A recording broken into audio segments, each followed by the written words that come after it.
So vanmiddag kyk ons na 'n baie belangrike lesing. Jesus hou die sleutels van die dood. Dis belangrik, né? Jesus hou die sleutels van die dood. Hy is ons antwoord en wanneer ons nie seker is nie, gaan na die Here toe. Hierdie is ou Tutankhamen. Kan jy onthou hoeveelste is hy nie van Egipte? Wat geglo het aan dat jy gaan vir altyd lewe. So hulle het gebalsem en alles, maar kyk as jy so gaan lyk vir jou ewige lewe, weet ek nie. Kyk, hy het behoue gebly vir 'n paar duisend jaar, maar as jy so lyk, moet jy maar liewers weg wees. So ja, die misterie van die dood. Wat gebeur wanneer jy sterf? Nou daar's baie teorieë. Daar is baie plekke waarheen ons kan gaan om die antwoord te probeer kry, maar daar's slegs een plek waar ons die waarheid kan leer. Slegs een plek. Om te weet wat regtig aan die kant die dood lê, moet ons die een vra wat werklik weet. Jesus hou die sleutels tot die dood. As jy werklik wil weet, kom ons gaan na Jesus toe. En ons moet weer eens dat die Bybel ons lei. Hierdie is 'n baie groot onderwerp.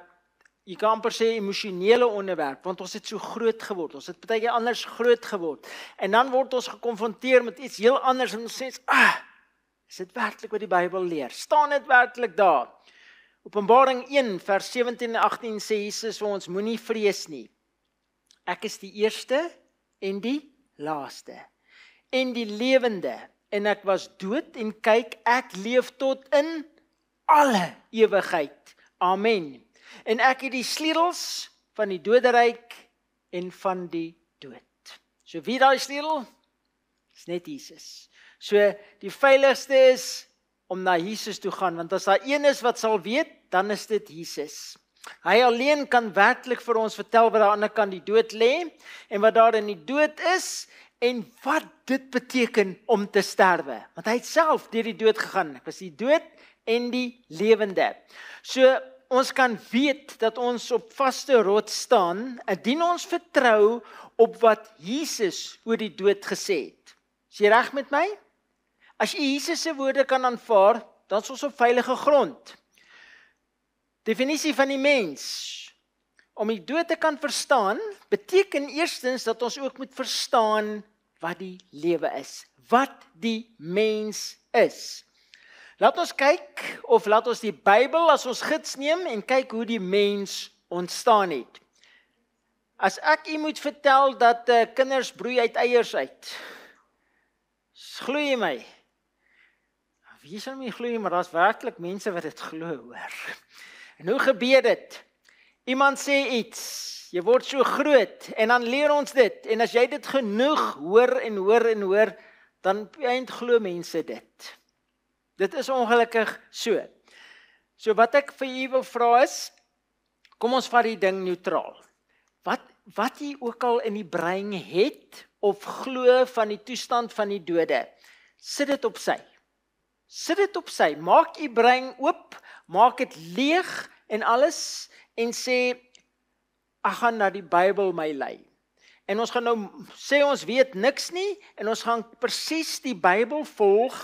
Ons gaan vers vir vers lees, ons gaan vergelykings trek in die Bybel, ons gaan Bybelse voorbeelde vat oor die toestand van die dode, sodat ons 'n beeld kan kry van wat die Bybel sê. Wat Jesus vir ons openbaar. En dit kan ons aanvaar, né? Al is dit teen dit wat ons glo. So, ons kan nie alles glo wat ons sien nie, veral nie vandag nie, en veral ook nie met AI nie, Artificial Intelligence. Ek bedoel, hulle kan enigste ding maak deesdae. Jy kan nie meer net glo wat jy sien nie. Dit was Charles Darwin met sy evolusieleer wat geleer het dat die mens ontstaan het uit ape uit. Jy het van een ontwikkeling en daar's baie mense wat dit vandag tot in die fynste detail glo. Glo in evolusie, dis wat gebeur en dis hoe die mens ontstaan het. Maar die Bybel leer ons dat God die oorsprong van die ingewikkelde mens is. God is ons oorsprong. Ons het 'n skepper wat ons gemaak het. Genesis 2 vers 7 sê, En die Here God het die mens geformeer uit die stof van die aarde en in sy neus die asem van die lewe geblaas. So het die mens dan 'n lewende siel geword. Sien met my? Dit is baie belangrik. So het die mens 'n lewende siel geword. Het jy 'n lewende siel ontvang? Nee. As jy iets ontvang het, dan staan dit buite jou. Die Bybel sê, so het jy 'n lewende siel geword. Baie belangrik.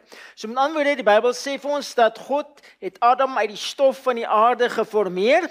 Nou, dis nou nie soos in letterlik stofmodder nie. Dis stofelemente, kalsium, magnesium, al daai minerale, stofelemente het God bymekaar gebring en het die mens geformeer.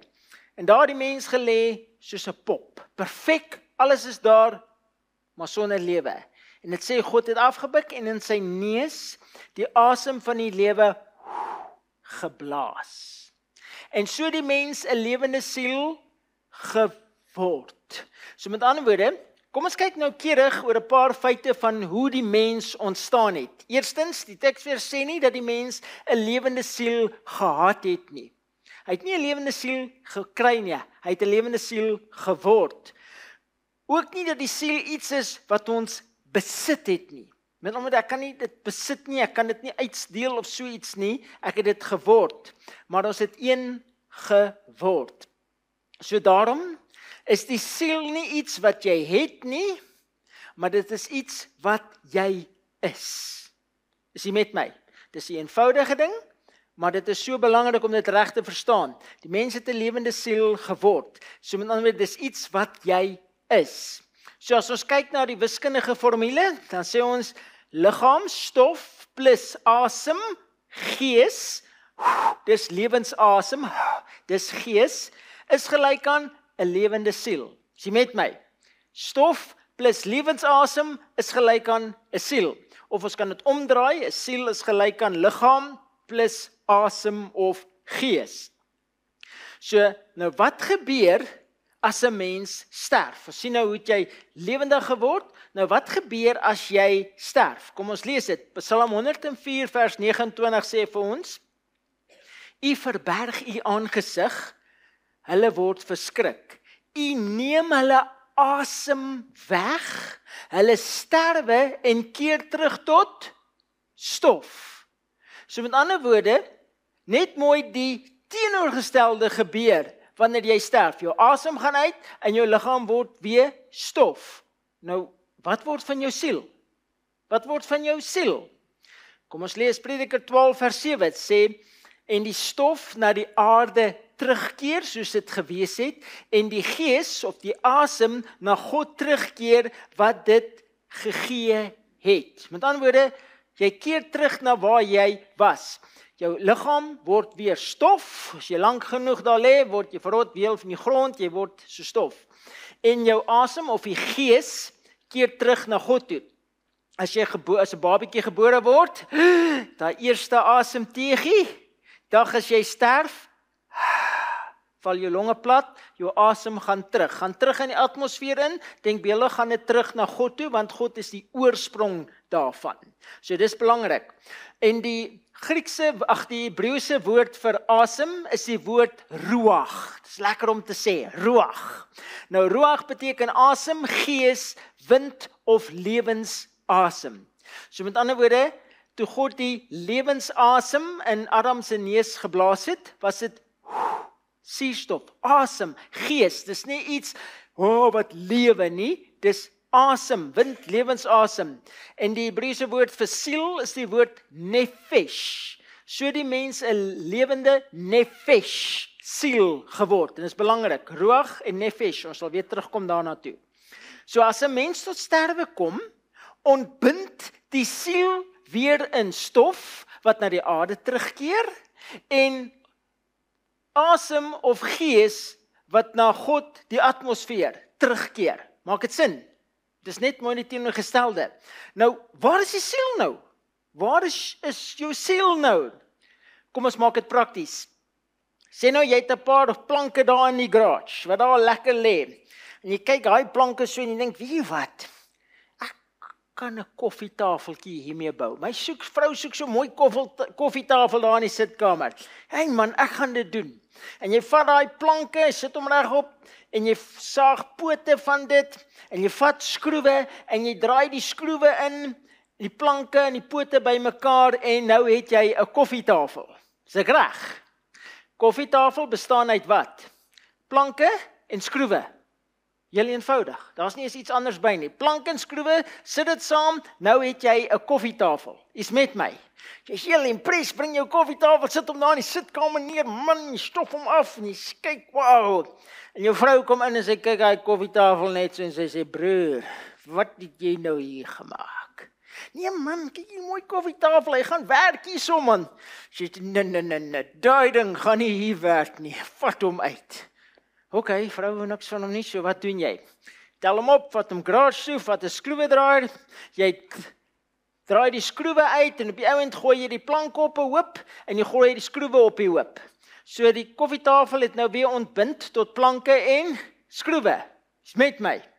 Goed, waar is die koffietafel nou? Waar is die koffietafel? Goed, kom ek vra dit vir julle anders. Waar is jou siel? Waar is jou siel?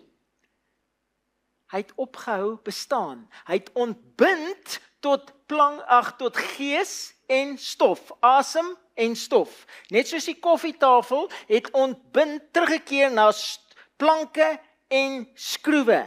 So met ander woorde, jou siel is gelyk aan stof plus asem of gees. Sit die twee saam en jy het 'n lewende siel geword. Planke en skroewe saam, koffietafel. As jy dit uithaal, waar is die koffietafel? Hy het opgehou bestaan. Waar is jou siel?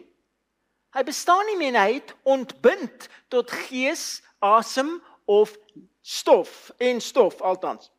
So met ander woorde, jou siel bly nie in een of ander vorm voortlewe die dag as jy sterf nie, maar ontbind weer in stof en gees, asem. Sien met my. As jy bietjie onseker is, ons gaan nog die paadjie loop. So as die gees, wat na God terugkeer, die onsterflike deel van die mensdom is, dan beteken dit mos dat alle mense goed en sleg, as hulle sterf, hemel toe gaan. Is dit waar? Duidelik. Nee.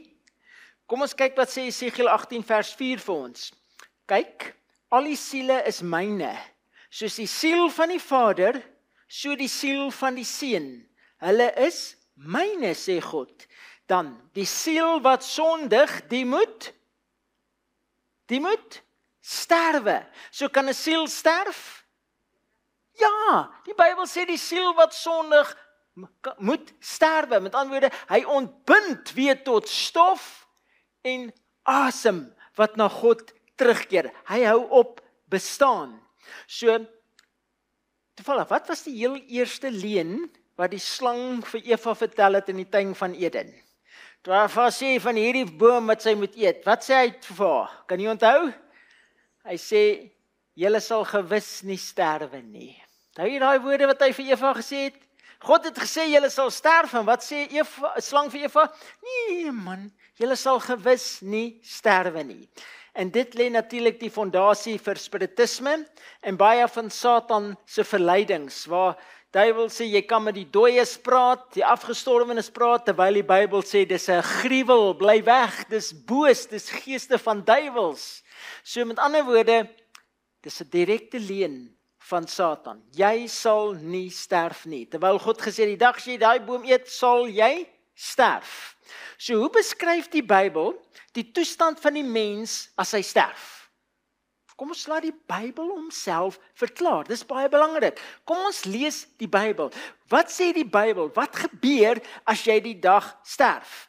Prediker 3 vers 19 tot 21 sê, want die lot van die mensekinders is ook die lot van die veediere. Hulle het almal een en dieselfde lot. Soos die een sterwe, so sterwe die ander. En hulle almal het dieselfde asem. En as 'n dis toevallig selfe asem, ruach, dis daai woord, ruach, met ander woorde gees, lewensasem. en hulle almal het dieselfde asem, en 'n voorkeur van die mens bo die veediere is daar nie, want alles is te vergeefs. Alles gaan na een plek toe, alles is uit stof, en alles keer na die stof terug. Wie weet, of wie bespeer, dat die asem van die mense kinders opgaan boontoe, en dat die asem van die veediere neerdal aarde toe? Wie weet, wat is die verskil? As die mens en dier sterf, het jy dieselfde lot. Oomie was eenslag vir my smoor kwaad toe ek hierdie versie lees. Hy sê vir my, ek sterf nie soos 'n dier nie. Sê ek, my oom, die Bybel sê daar's geen verskil nie. Jou asem gaan uit, diere ook uit, en jou liggaam word weer stof. So met ander woorde, hy sê, wie weet of jou asem, as jy nou, of dit nou spesifiek opgaan, en of die dier sin apart gaan ondertoe. Nee, sê die Bybel, dis presies dieselfde. So die Bybel leer ons, dat daar geen verskil is tussen mens en dier nie, as hulle sterf. Hulle lot is presies dieselfde. Hulle liggame keer terug tot stof, en hulle asems of gees gaan uit. Blaas dit uit. Prediker 9, vers 5, 6 en 10 sê, want die lewendes weet dat hulle moet sterwe, maar die dooies weet glad niks nie, en hulle het geen loon meer nie, want hulle nagedagtenis word vergeet. Hulle liefde, sowel as hulle haat, ook hulle naaiwer het lankal verdwyn, en hulle het vir ewig geen deel meer aan alles wat gebeur onder die son nie. Net 'n voetnota, met ons vorige lesie die woord ewig, hier is een van die bewyse, en hulle het vir ewig geen deel meer nie. Sien, tot 'n tyd, hulle het geen deel nie, tot en met die wederkoms. Dan word hulle opgewek, sien nie, dis waar die woord ewig het 'n doel, maar sy konteks bepaal sy betekenis. Vers 10 sê, alles wat jou hand vind om te doen, doen dit met jou mag, want daar is geen werk, of oorleg, of kennis, of wysheid in die doderyk waarheen jy op pad is nie, of in die doderyk waar jy heen gaan nie. So met ander woorde, as jy dood is, sê die Bybel, is jy onaktief. Jy weet van niks, en jy is totaal onbewus van enige iets sonder enige denke of selfs kennis. Ek bedoel, as iets van jou bly voortlewe, sê nou ek verstaan dit verkeerd, en die siel is hierdie deel wat bly lewe as jy sterf, en jy gaan terug na God toe, daar sal tog kennis wel wees, want jy is dan by God. Daar sal tog liefde wees, want ek wil jy is by God. Verstaan nie? Die Bybel sê, geen kennis, geen liefde, niks, jy het nie eers denke of liefde of niks nie. Kom ons lees nog 'n vers, Psalm 146 vers 4 sê, sy gees gaan uit, hy keer terug na die aarde toe. Op daardie dag is dit met sy planne gedaan. Dis gedaan, dis verby. Daai dag is met jou planne gedaan. As 'n mens sterf, kom jy tot stilstand. Jy het geen gedagtes eers meer nie, leer die Bybel vir ons. Psalm 88 vers 11 tot 13. Kom ons lees dit mooi. Dit sê, kan u, hulle vra, Psalm dis vra vir God, kan u aan die dooies 'n wonder doen? Of kan skimmes opstaan? Kan hulle u loof? Nou 'n skim, onthou ons het daai boekie gehad, die skim toe ons nog jonk was, die skim. 'n Skim is iemand wat dood is en blykbaar lewe. So, as jy kan skimmes opstaan, kan hulle u loof. Kan u goedentierendheid vertel word in die graf? U trou in die plek van vertering? Kan u wondermag in die duisternis bekend word en u geregtigheid in die land van vergetelheid? Kan dit? Nee, die Bybel is duidelik. As jy dood is, hou jy op bestaan. God word nie eers deur die dooies geloof nie, jy's totaal onaktief. Sien, jy het weer ontbind tot stof en lewensasem. Ontbind, jy het opgehou bestaan. Totaal onaktief. Kom ons kyk, hoe het Jesus die dood beskryf? Wat dit net vir ons 'n bietjie duideliker maak. Hoe het Jesus die dood beskryf? Kom ons gaan lees dit, Johannes 11 vers 11 tot 14, dis natuurlik die gedeelte waar die opwekking van Lazarus, en daarna sê hy vir hulle, Lazarus, ons vriend, slaap, maar ek gaan om hom wakker te maak. Sy disippels sê toe, Here, as hy slaap, sal hy gesond word, want dit is mos 'n goeie teken, as jy siek is en jy slaap, dan gaan jy dan gesond word. Maar Jesus het gespreek van sy dood, terwyl hulle gedink het dat hy van die rus, van die slaap spreek. En toe sê Jesus vir hulle ronduit, Lazarus is dood. Jesus sê vir hulle, Lazarus is dood. So met ander woorde, ekskuus, daar het ek vinnig verkeerde knoppie gedruk. Jesus vergelyk die dood met 'n slaap, waaruit hy in staat is om ons wakker te maak, of ons op te wek. So Lazarus staan voor die graf van, Jesus staan voor die graf van Lazarus, en hy sê, nadat hy gesê het, hy met 'n groot stem geroep, Lazarus, kom af, of kom uit. Kom uit, jy sien, as siel gebly lewe het, en hy was daar by God, dan moes hy gesê het, kom af, maar hy sê, Lazarus, kom uit. En natuurlik, daar word Lazarus opgewek, kom uit, en hy is nog vas in die doeke, en hulle maak hom los, en is alles vir hulle, wow, Lazarus is opgewek, na 4 dae in die graf. So, die Bybel verwys na die dood as 'n slaap. Nou, of althans, Jesus beskryf die dood as 'n slaap, en dis nogal 'n baie gepaste simboliek. Hoekom? Want as jy vasslaap, is jy onaktief, geen invloed, met geen bewustheid nie. Jy het almal al gaan slaap as jy baie moeg is. Jy gaan slaap, jou kop neerlê, as jy weg. Volgende oggend gaan hy wekker af. Kan jy onthou hoe lank jy geslaap het? Dit voel of jy nog net jou oë toegemaak het, man, ek wil nog slaap. Want jy het geen benul van tyd nie. Jy is onaktief, jy het nie eens denke nie, behalwe as jy nou droom of so iets, jy weet, maar jy verstaan wat ek bedoel. Jy is totaal onaktief, met geen bewustheid nie. Ook as jy slaap, het jy geen benul van tyd en ewigheid nie. Of jy nou al 1000 jaar slaap in die graf, of nou net in die slaap geraak het, kan jy onthou hoe lank jy geslaap het? Nee, jy wakker word, wow, dis of ek nou net my oë toegemaak het.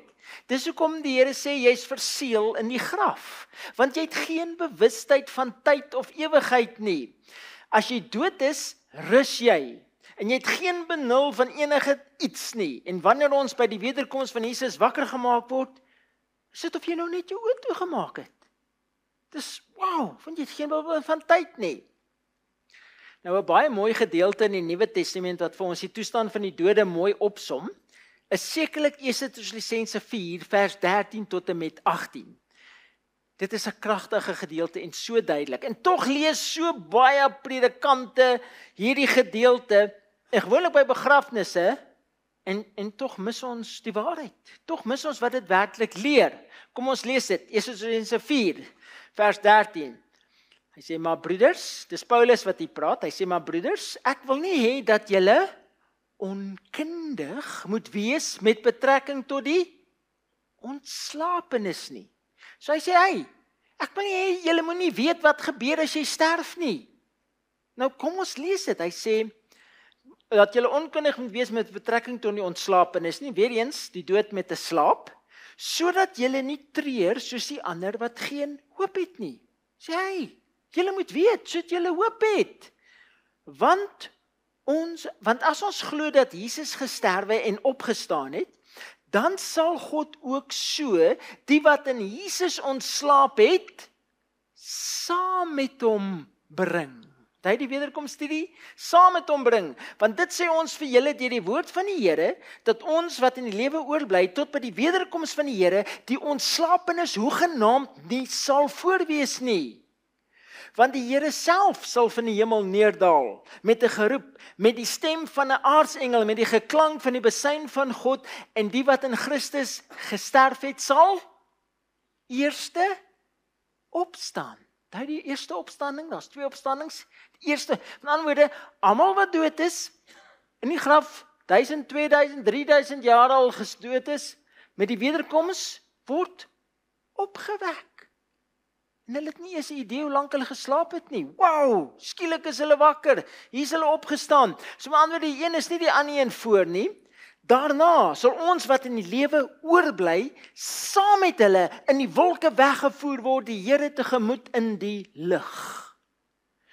En so sal ons altyd by die Here wees. En dan sê hy, bemoedig mekaar dan met hierdie woorde.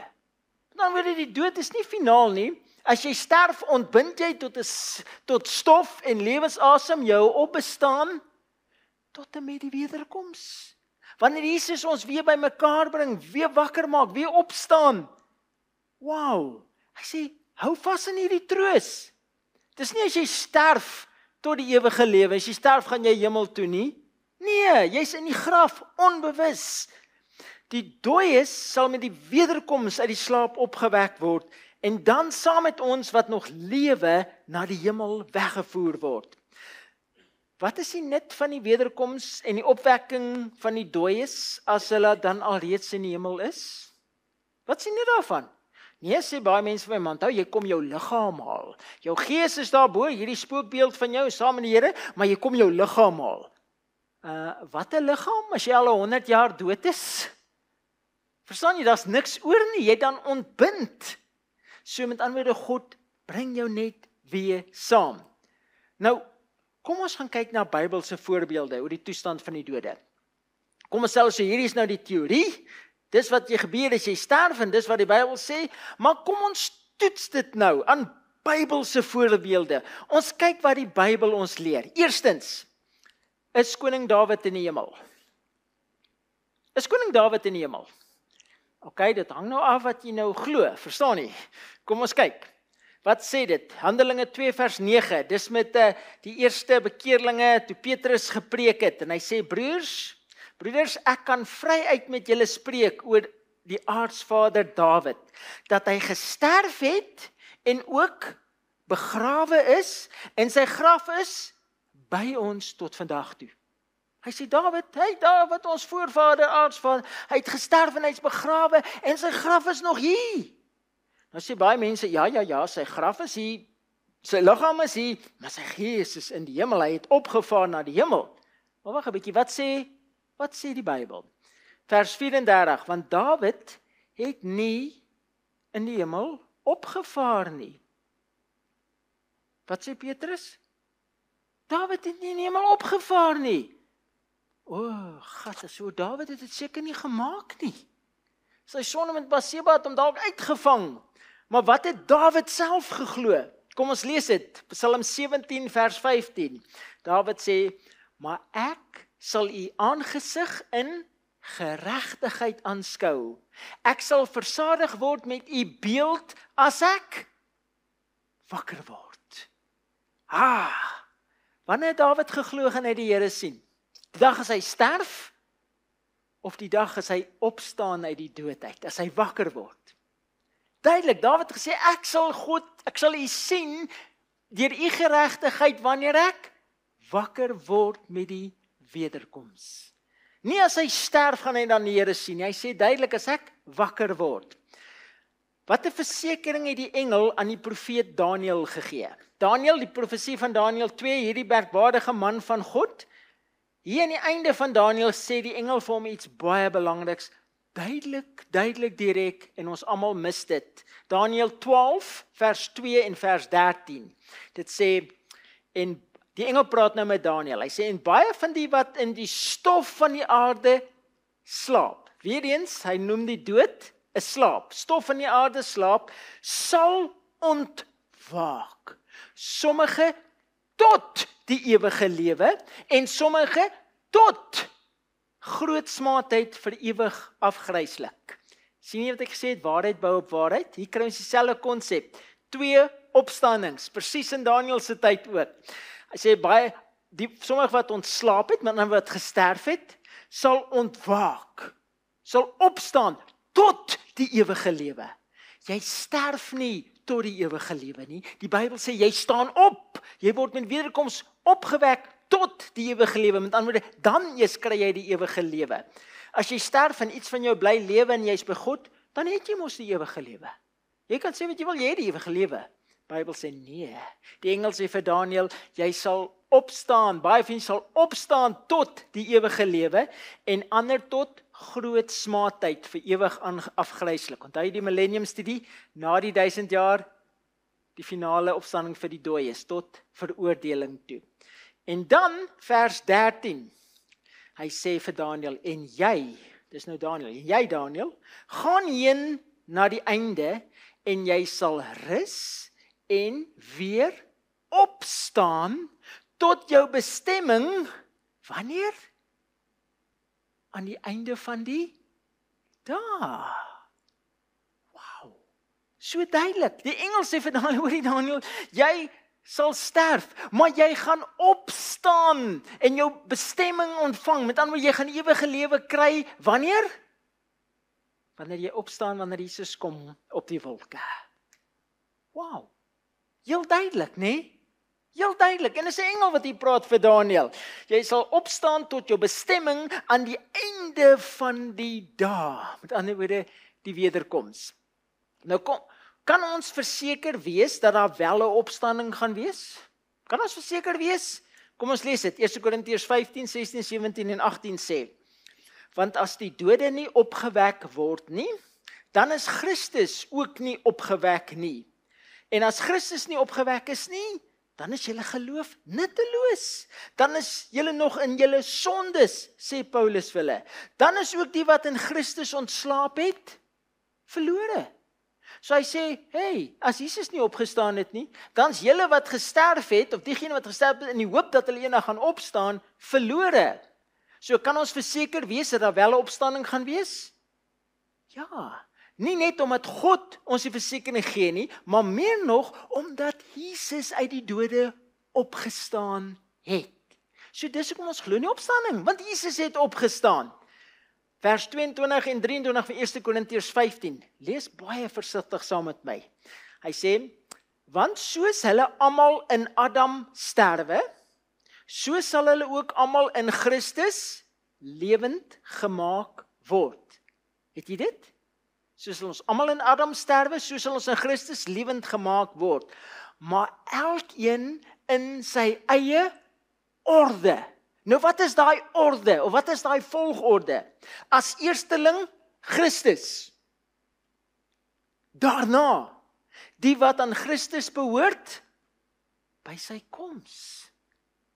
By sy koms. So met ander woorde, Paulus sê vir hulle, hoorie, soos wat ons almal in Adam sterwe, so sal ons almal in Christus lewend gemaak word.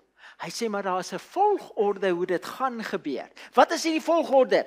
Eerstens Christus, dan weer hy moes die dood oorwin, hy het opgestaan, dood oorwin, sodat ons kan oorwin, ook opgewek kan word. Hy sê, die volgorde is Christus eerste, daarna, die wat aan Christus behoort, wanneer? By sy koms. Is dit duidelik? By sy koms, met ander woorde, ons gaan nie eens opgewek word en ewige lewe ontvang wanneer Jesus op die wolke kom. Goed, kom ons gee vir u nog voorbeelde. Bybel is eintlik baie duidelik. Ons moet dit net by mekaar sit. Kom ons kyk na die voorbeeld van die geloofshelde in Hebreërs 11. Nou in Hebreërs 11 kry ons die geloofshoofstuk. Dit is, ons kry die definisie van geloof. Dit gee ook vir ons 'n lys van name of van mense wat in die geskiedenis uitstaan as geloofshelde. Met ander woorde, hierdie is die groot manne. Die groot manne van geloof, wat ons voorbeeld vir ons is van geloof. Dan noem hy die geloofshelde. Dis mense soos Noag, Abraham, Sara, Isak, Jakob, Josef, Rahab, Gideon, Barak, Simson, Jefta, David, Samuel, en dan noem hy al die profete ook. Al hierdie geloofshelde, die groot manne. En dan sê hy in vers 13, in die geloof het hulle almal, dis die geloofshelde, gesterwe, sonder om die belofte te verkry. Want die geloofshelde het gesterwe sonder om die belofte te verkry, maar hulle het dit uit die verte gesien en geglo en begroet en het bely dat hulle vreemdelinge en bywoners op aarde was. Sonder die belofte te kry. Wat is hierdie belofte wat hulle nie gekry het nie? Wel, as ons net 'n bietjie teruglees, sien ons Hebreërs 9 vers 15 sê vir ons, die belofte van die ewige erfenis kan ontvang. So met ander woorde, hierdie geloofshelde het gesterwe sonder om die ewige lewe te verkry, maar hulle het met 'n vaste hoop daarin in hulle lewens gesterwe. Hulle het gesterwe met hierdie hoop dat hulle wel die ewige lewe sal ontvang. Hulle het dit nog nie ontvang nie, maar hulle het gesterf met daai hoop. Nou, hoekom het hulle nog nie die ewige lewe gekry nie? Hoekom het hulle nog nie die ewige lewe gekry nie? Kom ons lees weer die Bybel, Hebreërs 11 vers 39 en 40. Dit sê, en alhoewel hulle almal, dis hierdie geloofshelde, deur die geloof getuienis ontvang het, met ander woorde hulle die sekerheid dat hulle die ewige lewe gaan hê, het hulle die belofte nie verkry nie. Jy herhaal hy dit. Hy sê hierdie geloofshelde het gesterwe, maar hulle het nog nie die ewige lewe gekry nie. Hoekom nie? Hoekom nie? Vers 40. Omdat God iets beters oor ons beskik het, sodat hulle nie sonder ons volmaak sou word nie. Het jy dit? Sodat hulle nie sonder ons volmaak sou word nie. Met ander woorde, as jy sterf, ontbind jy in stof en asem, jy's dood, onaktief, jy weet van niks, jy slaap in die graf, tot en met die wederkoms. Wanneer Jesus almal gelyk opwek, en saam die lewendiges die ewige lewe gee in die hemel. Die goddeloses sterf, almal bly dood tydens die millennium, tot met na die millennium, wanneer hulle opgewek word, en saam in die hel verbrand word, die straf kry. Wow, God is regverdig, nie waar nie? Hulle het nog nie die ewige lewe gekry nie, hierdie geloofshelde, so hulle wag in die graf, vir wie wag hulle? Vir ons almal saam beloon te word. Wow, so, onthou jy wat ons gesê het, wat was die heel eerste leen? Wat het slang vir Eva gesê? Julle sal gewis nie sterwe nie. So, wat het God gesê? Die dag as jy daarvan eet, sal jy sekerlik sterwe. As jy verbode vrug eet, sal jy sekerlik sterwe. So wie gaan jy glo? Die slang of vir God? Slang sê jy gaan nie sterf, jy gaan net oor in 'n ander vorm. God gesê jy ontbind. Jy's dood, onaktief, tot en met die wederkoms van die Here. Maak dit sin? Is dit duidelik? Die Bybel is eintlik baie duidelik. Dit is net baie groot skok vir ons. Wow, maar dis nie ons geleer het altyd. Dis nie ons groot geword het nie. Maar tog is dit wat die Bybel leer. En dit maak sin as ons kyk na die wederkoms, die millennium en nou die toestand van die dode. Dit bou op mekaar. Dis hoekom die wegraping en allerlei goed val uit mekaar uit hierso, as ons die eenheid vat. Want dit is so duidelik. Goed, ek hoop dit maak sin. Maar nou is daar 'n paar probleemteksies waarna ons moet kyk. Ons moet net die ding heeltemal deurtrap. So kom ons word wakker en ons kyk gou na die probleemtekste. Onmiddellik gaan mense vir my sê, "Hey, leraar, maar wag so 'n bietjie. Het jy nie gelees van die gelykenis van die ryk man en Lazarus nie? Jy het dit nie gelees nie?" Ja, ek het. Kom ons lees dit sommer saam. Lukas 16 vers 19 tot 31. Dit sê: En daar was 'n ryk man, en hy het purper en fyn linne gedra, en elke dag vrolik en weelderig gelewe. En daar was 'n bedelaar met die naam van Lazarus, wat vol swere voor sy poort gelê het. En hy het verlang om hom te versadig met die krummels wat van die ryk man se tafel val. Ja, selfs die honde het gekom en sy swere gelek. En toe die bedelaar sterf, is hy deur die engele weggedra na die boesem van Abraham. Sien jy, leraar, die sê dit. Hy is weggedra na die boesem van Abraham. En die ryk man het ook gesterwe en hy is begrawe. En toe hy in die doderyk sy oë ophef, terwyl hy in smarte was, sien hy Abraham van ver af en Lazarus aan sy boesem, en hy roep en sê: Vader Abraham, wees my barmhartig en stuur Lazarus dat hy die punt van sy vinger in water kan insteek en my tong verkoel, want ek ly smarte in hierdie vlam. Maar Abraham antwoord: Kind, onthou dat jy jou goeie dinge in jou lewe ontvang het, en so ook Lazarus die slegte. Nou word hy getroos, maar jy ly smarte. En by dit alles is daar tussen ons en julle 'n groot kloof gevestig, sodat die wat van hier vandaan wil oorgaan na julle toe nie kan nie, en die wat daar is nie na ons kan oorkom nie. En hy sê, stuur hom, dis nou Lazarus, na my vader se huis om my 5 broers te gaan waarsku. Toe sê Abraham vir hom, hulle het Moses en die profete. Laat hulle na die luister. Maar hy antwoord, nee, as iemand uit die dode na hulle gaan, sal hulle bekeer. Maar hy sê vir hom, as hulle na Moses en die profete nie geluister het nie, sal hulle nie oortuig word nie, al sou iemand ook uit die dode opstaan. Nou wat nou? Eerste plek, dit strook nie met wat ons nou net geleer het. Jesus self die voorbeelde toestand van die dode nie. So nou, hoe werk hierdie gedeelte? Nou in die eerste plek is dit baie belangrik om te onthou dat hierdie 'n gelykenis is. En dit was nie 'n ware verhaal nie, dit was 'n gelykenis.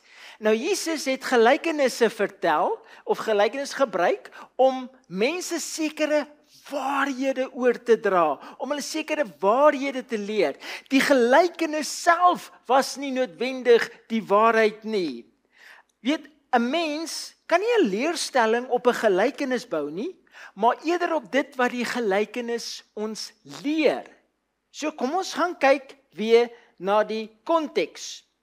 So as jy die gelykenis letterlik wil vat en sê, kyk hier sê die Bybel, as jy doodgaan, gaan jy na die boesem van Abraham toe, hemel toe, en jy of gaan hel toe, jy gaan brand in die vlam. So as ons dit as waarheid vat, nê, hierdie gelykenis as waarheid vat, dan moet ons alles in hierdie gelykenis as waarheid vat. Stem jy saam? Jy kan nie net sekere gedeeltes as waarheid vat en sê oor hierdie is waar en hierdie is nou nie waar nie. Nee, dis 'n gelykenis, so jy moet of alles as waarheid vat, of nie. Jy kan nie gedeeltes aanpas nie. So, as hierdie gelykenis waar is, dan moet dit ook wees dat as almal sterf, gaan hulle na Abraham se boesem. Ek dink ons gaan na Jesus toe. Jy sien, hier sal klaar eenvoud. Ons gaan na Abraham se boesem toe. Tweedens, dat die wat in die hel is, met die wat in die hemel is, kan praat. Ons kan met mekaar kommunikeer, ons skree vir mekaar, hey, kyk hoi. Dit word nêrens anders in die Bybel geleer nie, en jy sien dit ook nie in die millennium studie nie, dit is duidelik in kontras. En dan, dat daar net 'n kloof is tussen die hemel en die hel. Met ander woorde, ons wat gered is, kan die hele tyd sien hoe brand jou ma daar aan die oorkant, in suffer. En dan, dat die hel is dan nou ook nie so erg nie. Hoekom? Want ons kan eerstens met mekaar praat. Ek het my alself gebrand met 'n vuurtjie en 'n vuur en 'n koeltjie. Ek weet vir julle, maar ek kon nie eens 'n woord uitkry nie. Ek kon net skree, so seer was dit. Nou as jy in die hel is en jy kan praat, dan is dit mos nou nie so erg nie. En dan, net 'n bietjie water kan verligting bring op my tong. Verstaan jy, dit maak nie sin nie. Dit maak nie sin nie, dit wys jou, dis 'n gelykenis. Dis leer iets anders. So, hierdie dinge is duidelik in direkte kontras met wat die res van die Bybel ons leer. Nou, wat het Jesus deur hierdie gelykenis aan ons probeer oordra? Wat het hy ons probeer leer? Wat was die doel van hierdie gelykenis? Hoekom het Jesus hierdie gelykenis vertel? So as ons net 'n bietjie teruggaan in Lukas, na wat die gelykenis vooraf gaan, kry ons nogal 'n goeie idee. Kom ons lees net 'n klein bietjie terug, net Lukas 16, vers 14 en 15, dit sê, en die fariseërs wat geldgierig was, het ook al hierdie dinge gehoor en hom beskimp. En hy het vir hulle gesê, dit is julle wat julle self regverdig voor die mense, maar God ken julle harte. Want wat by die mens hoog geag word, is 'n gruwel by God. Wat was die fariseërs se probleem? Hulle was geldgierig. Hulle het 'n probleem gehad met geld. Hulle het 'n issue gehad met rykdom. En Jesus sê vir hulle, hey, julle het julle prioriteite verkeerd. Dit wat by die mens hoog geag word, is 'n gruwel by God. Die fariseërs het 'n probleem gehad met rykdom en besittings. Hulle het daarop geroem. En Jesus spreek dit aan. deur hierdie gelykenis. Nou onthou, dit was vir hulle eintlik maklik om dit te glo, want jy het al die Ou Testament seëninge gehad. God het gesê, as jy my gehoorsaam, getrou is, dan gaan jou beeste gaan kalf, jou lammers gaan lam, en alles gaan goed gaan, die haal gaan nie jou koring wegslaan nie, die wurm gaan nie jou mielies opvreet nie, alles sal goed gaan as jy my dien. En as jy my nie dien nie, dan gaan die haal jou koring wegslaan, al die vloeke, die seëning en die vloeke, en jy ken daai gedeelte in die Bybel. So nou die Fariseërs outomaties begin glo, as dit goed gaan met my, as ek ryk is, dan beteken dit God seën my. God seën my, maar kyk hier, dit gaan goed met my, God seën my. En as dit nie goed gaan nie, dan draai jy God se vloek. Kyk vir ou Lazarus. Ja, hy is vol swere, met ander woorde, God straf hom. Tot die honde moet hom kom lek. So in die Fariseërs se denke, rykdom het hulle gesien as 'n teken dat jy gered is. En armoede was 'n teken dat jy vervloek is. Weg met ou Lazarus. So eintlik wat hulle sê het, ons gaan hemel toe. Hoekom? Want kyk, ons God seën ons. Lazarus, jy gaan hel toe, want kyk, God vloek jou. En Jesus spreek dit aan. Hy sê, hey, dit wat vir julle belangrik is vir God 'n gruwel. Geld is vir God 'n gruwel. Hoekom? Want nou vertel Jesus 'n gelykenis en hy draai dit om. Die ryk man, wat volgens hulle definitief hemel toe moet gaan, want hy's ryk, hy die seun van die Here, stuur Jesus waartoe? Hel toe. En Lazarus, wat volgens hulle definitief hel toe moes gaan, stuur Jesus in die gelykenis hemel toe. So hy draai dit net mooi om. So wat is die les? Jesus leer vir hulle dat rykdom is nie 'n bewys dat jy gered is nie. En armoede is nie 'n bewys dat jy verlore is nie. So Jesus leer nie hier 'n gelykenis oor die toestand van die dode nie. Hy leer eintlik iets heel anders en hy gebruik 'n gelykenis om dit te bewys, om dit vir hulle te illustreer. Is die gelykenis waar? Nee, want dit strook nie met die res van wat die Bybel leer oor die toestand van die dode nie. Maar dit het nie gegaan oor die toestand van die dode nie. So jy kan nie hier 'n leerstelling bou op 'n gelykenis nie. Dit maak nie sin nie. Maak dit sin vir u? Ek hoop so. Maar kom ons gaan verder. Die volgende een. Die misdadiger aan die kruis. Jy ken hierdie gedeelte. Jesus word gekruisig en die twee ouens word langs hom gekruisig en die een vloek en die ander een seën en een kom tot bekering en aanvaar hom as die Messias. En dan sê Jesus vir hom, of hy sê vir Jesus, dink aan my Here, wanneer u in u koninkryk kom. En Jesus antwoord hom, voorwaar ek sê vir jou vandag, jy sal saam met my in die paradys wees. Wag 'n bietjie. Wat het Jesus nou net hier gesê? Ek sê vir jou vandag, sal jy saam met my in die paradys wees. Maar jy sê Jesus dan nou self vir hierdie ou. Hoorie, jy gaan vandag saam met my in die paradys wees. Met ander woorde, as ons sterf, as ek sterf, gaan jy sterf en jy gaan saam met my in die paradys wees. Strook dit met wat ons nou net geleer het in die Bybel oor die toestand van die dode? Nee. So nou, hoe verstaan ons nou hierdie gedeelte? Wat sê ons? Laat die Bybel homself verklaar. Konteks. Kom ons kyk na daai sinnetjie.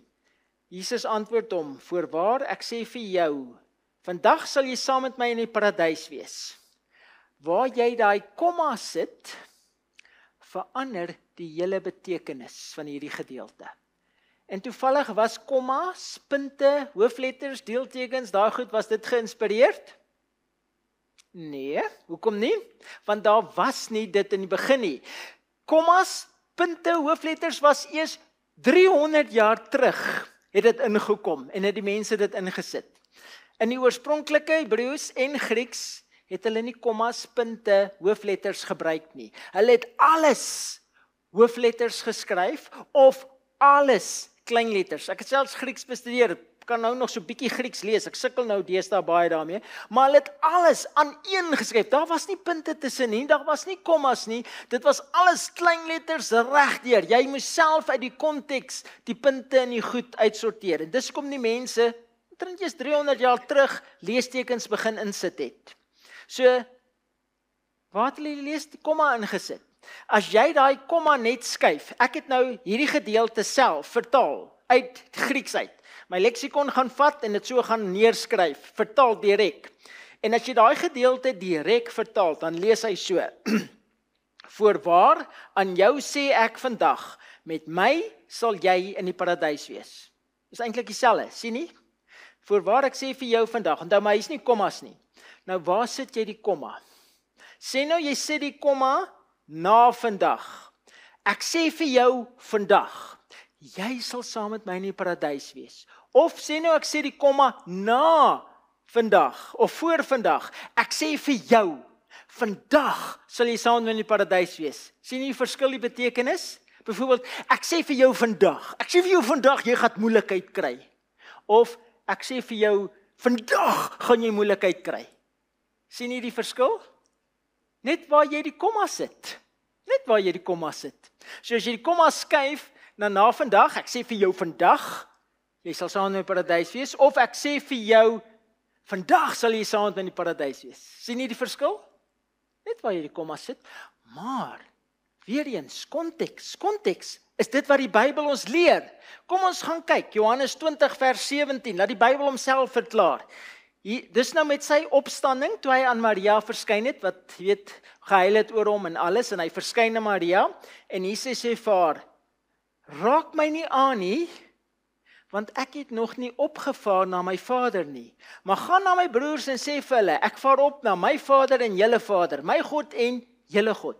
So, hy verskyn aan Maria huil, sy herken hom nie, en toe skielik toe hy met haar praat, Maria, en sy herken hom, en sy sê, meester, en sy wil hom gryp, en hy sê, raak my nie aan nie, hoekom? Want ek het nog nie opgevaar nie. En net 'n ruk daarna, toe hy sy disippels verskyn, toe sê hy vir hulle, vat in my. So hy het al intussen opgevaar. Maar baie interessant, Jesus het die Sondag opgestaan uit die graf, en hy sê vir Maria, moenie my raak nie, want ek het nog nie opgevaar nie. So waar moes die komma wees? Kon hy vir daai dief gesê het, vandag sal jy saam met my in die paradys wees? Nee, hy kon nie, want hy het nog nie eers self opgestaan. Hy het eers die Sondag opgestaan, toe eers is hy hemel toe. Sien nie? Net die konteks. Waar is die komma? Is heel eenvoudig. Maak dit sin? Duidelik? Goed. Kom ons gaan na 'n paar ander gevalle toe. Is daar gelowiges in die hemel? Kom ons lees dit. En na 6 dae het Jesus vir Petrus en Jakobus en Johannes se broer saamgeneem en hulle op 'n hoë berg in die eensaamheid gebring en hy het voor hulle van gedaante verander en sy aangesig het geblink soos die son en sy klere het wit geword soos die lig en kyk, daar verskyn aan hulle Moses en Elia in 'n gesprek met hom. Toe begin Petrus vir Jesus te sê, Here, dit is goed dat ons hier is. As U wil, laat ons hier 3 hutte maak. Een vir U, een vir Moses en een vir Elia. Wow! So hier sê dit duidelik, Moses en Elia is in die hemel, want hulle het uit die hemel uit aan hom verskyn. Nee? Duidelik, ons gaan nie daarmee stry nie, die Bybel sê dit duidelik. Daar's toevallig nog iemand wat die Bybel vir ons sê wat in die hemel is. Wie is dit? Henog, hy het nooit gesterf nie. Henog is lewendig hemel toegeneem. Baie interessant. Nou, wat maak Moses en Elia in die hemel? Wat maak hulle daar? Wat maak hulle so besonders, dat hulle nou al reeds almal in die hemel is, terwyl die res van ons moet wag vir die wederkoms? Dit klink ons nou nie reg nie. Dit klink iets nie reg nie. Maar kom ons kyk eerstens na die omstandighede, hoe hulle in die hemel gekom het, wat vir ons so 'n bietjie meer duidelikheid sal gee. Kom ons kyk. Eerstens, Elia. Hoe het Elia in die hemel gekom? Kan jy onthou? Die 4 perde. Het Elia gesterf? Nee. Hy's lewendig, liggaamlik hemel toe. Daar's nie 'n gees of 'n spookbeeld of 'n skamsige siel wat ons verkeerd verstaan wat hemel is nie. Elia is liggaamlik lewendig hemel toe geneem. Is jy met my? Dit maak sin, nê? OK. Maar wat van Moses? Moses het gesterf. Moses het tog gesterf. Kom ons lees dit. Deuteronomium 34 vers 1 tot 8 vertel ons dat Moses op die berg Nebo gesterf het op 120-jarige ouderdom, maar dit sê ook vir ons dat God vir Moses self begrawe het en dat niemand tot vandag toe sy graf geken het nie. Baie interessant. Dit sê God het hom self begrawe, maar niemand weet waar sy graf is nie. En dan, interessant, die boekie Judas, net voor Openbaring, die boekie Judas, 1 vers 9 sê dit, maar toe Michael, die aartsengel, met die duiwel in woordestryd was oor die liggaam van Moses, het hy geen oordeel van lastering durf uitspreek nie, maar het gesê, die Here bestraf jou. Aha, so wat sê dit vir ons? Moses het gesterwe, God het hom begrawe, maar ook sy liggaam opgeëis. Met ander woorde, hom weer opgewek, liggaamlik. En hy is ook in die hemel. Hoe weet ons dit? Want Moses en Elia het aan Jesus verskyn op die berg van verheerliking. Maar nou, wat is die doel? Hoekom is hulle in die hemel? Onthou, Moses is nie in die gees op sy siel daar nie, hy is liggaamlik daar. Elia is liggaamlik daar. Wat maak hulle nou so besonder? Hoekom is hulle in die hemel? Elia is daar vir 'n baie spesifieke doel. Hoekom? Hy dien as voorbeeld van almal wat nog lewe met die Here se wederkoms en wat nie die dood sal smaak nie. Moses dien as 'n voorbeeld van almal wat gesterf het en opgewek sal word met die wederkoms. So hierdie twee is daar vir 'n baie spesifieke doel. Hulle verteenwoordig twee klasse of groepe mense. Eerstens, hulle wat nooit gesterf het nie, of nooit die dood sal smaak nie, ons wat nog gaan lewe met die Here se koms, dan wat net nooit gaan sterf nie. Hy verteenwoordig hulle. Moses verteenwoordig hulle wat wel gesterf het, maar weer opgewek gaan word. So met ander woorde, ekskuus, 'n bietjie te vinnig, opgewek gaan word. Met ander woorde, hulle is daar vir 'n baie spesifieke doel. Toevallig, net Moses en Elia kon aan Jesus verskyn het om hom te versterk. Hoekom? Want hulle verteenwoordig die twee groepe mense op hierdie aarde. Hulle het eintlik vir Jesus gesê, Here, ons is in die hemel, ons verteenwoordig die twee klasse wat jy kom red. As u nie voortgaan en vir ons sterf op die kruis nie, dan's almal verlore. Eerstens hulle wat nog gaan lewe met die koms, dan word daar gaan geen hoop vir hulle wees nie, maar ook hulle wat gesterf het en wag vir die wederkoms, op grond van dat u vir ons gesterf het. Hulle is ook dan verlore as u nie sterf nie. En toevallig, as Jesus nie gesterf het op die kruis nie, dan moes Moses en Elia terugkom aarde toe. Hoekom? Want hulle is daar, op grond van dat Jesus kom sterf het vir hulle sondes. So twee groepe mense wat verteenwoordig word. Maak sin, hè? Wow, okay, dit maak sin. En hulle is lewendig daar, werklik daar. En dan natuurlik Henog. Hy dien as 'n voorbeeld van wat kan gebeur. Wat kan gebeur indien ons naby God wandel.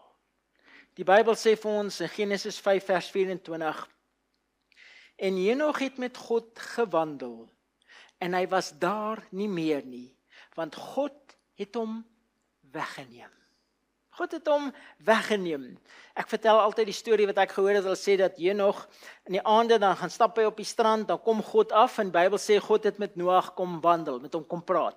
En dan loop hulle en dan praat hulle, Noag en Henog vertel die Here alles van die kinders en al die dinge en alles, en as dit donker raak, dan gaan God terug hemel toe en Henog gaan terug huis toe, want hy was so naby aan God.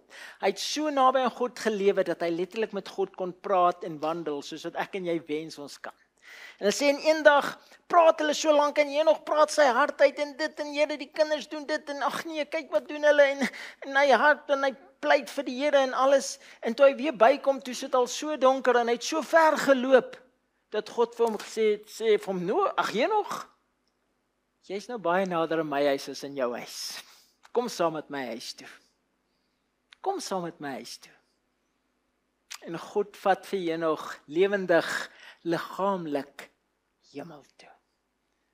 So hy verteenwoordig hulle wat nooit die dood gaan swat, dat ons nie hoef te sterf nie, indien jy so naby aan God lewe.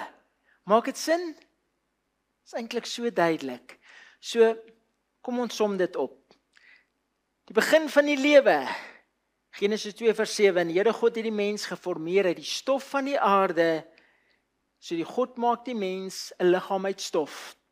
En hy blaas die lewensasem in hom, en so word die mens 'n lewende siel, 'n lewende wese. Liggaam plus gees, asem, is gelyk aan 'n lewende siel. Liggaam minus asem is gelyk aan 'n dooie siel. Die siel wat sondig, die moet sterwe, leer die Bybel vir ons. Met ander woorde, jy ontbind. 'n Lewende siel is 'n lewende bewuste persoon, het 'n persoonlikheid, het 'n karakter. 'n lewende beweeg, doen dinge en gaan om met ander mense. 'n Lewende siel is 'n bewuste, lewende, asemhalende persoon. 'n Dooie siel, so 'n persoon is bewusteloos, geen gevoel, geen gedagtes nie. Ek bedoel, 'n leeu kan jou opvreet en dit sal nie 'n verskil maak nie, want jy weet van niks. Het geen intelligensie nie, sê prediker vir ons. Het geen geheue nie, sê Prediker 9 vers 5 en 6 vir ons. 'n Dooie siel het geen liefde of haat nie. Ek bedoel, as iets van jou bly lewe en by God is, dan moet daar liefde wees. Sê daar's niks. Kan nie sy wil beoefen nie, en 'n dooie siel weet niks. 'n Dooie siel kan God nie prys of aanbid nie, want jy het opgehou bestaan, sê Psalm 115 vers 17 vir ons. 'n Dooie siel kan nie werk nie, kan nie oefen nie, kan nie speel nie, sê Prediker 9 vers 10 vir ons, en word met 'n slaap vergelyk. Geen bewusheid nie, jy slaap, jy rus in die graf, dis 'n rus, jy slaap, jy het geen benul nie. Die volgende oomblik, as Jesus kom op die wolke, gaan ons opgewek word. Weer eens by mekaar gebring word, God gaan ons herskep, weer stof en asem by mekaar bring, en ons saamvoeg. Sjoe, se mond vol, skus tog, bietjie lank gepraat. Ek hoop dit was duidelik. Dis dalk baie erg vir ons, dis dalk net iets wat ons nie besef altyd nie, maar dis wat die Bybel ons leer. Die idee dat jy nou moet sterf, dan maak jy oop in die hemel en wow, jy's daar, 'n spookbeeld in die hemel en jy sien, nee, dit strook nie wat die Bybel ons leer nie. As jy dood is, rus jy. Jy's verseël in die slaap en niks kan met jou doen nie. Dis hoekom die Bybel enige kommunikasie met die dode verbied. Die geeste van afgestorwenes. Hulle noem dit vandag spiritisme. Ek bedoel, daar's tot Christelike kerke in hulle spiritistiese kerke. Ons praat met die dooies, ons is Christene, sê hulle. Dis duiwels. Want jy praat met die geeste van duiwels. Wie kan jou die beste namaak? Die duiwel. Want die Bybel sê jy is dood, jy het opgehou bestaan. Jy rus in die graf. Kom ons maak die oë toe. Ons wonderlike Here Jesus. O Here, hierdie is dalk 'n harde pil vir ons om te sluk. Want ons het so anders groot geword. Maar Jesus, as ons na die tekste kyk, as ons u woord hoor, dan is dit eintlik baie, baie duidelik. Dat op 'n dag as ons sterf, hou ons op bestaan. Ons het nie 'n lewende siel nie. Ons is 'n lewende siel. 'n Siel wat ontbind tot stof en asem. En ons hou op bestaan, ons rus in die graf.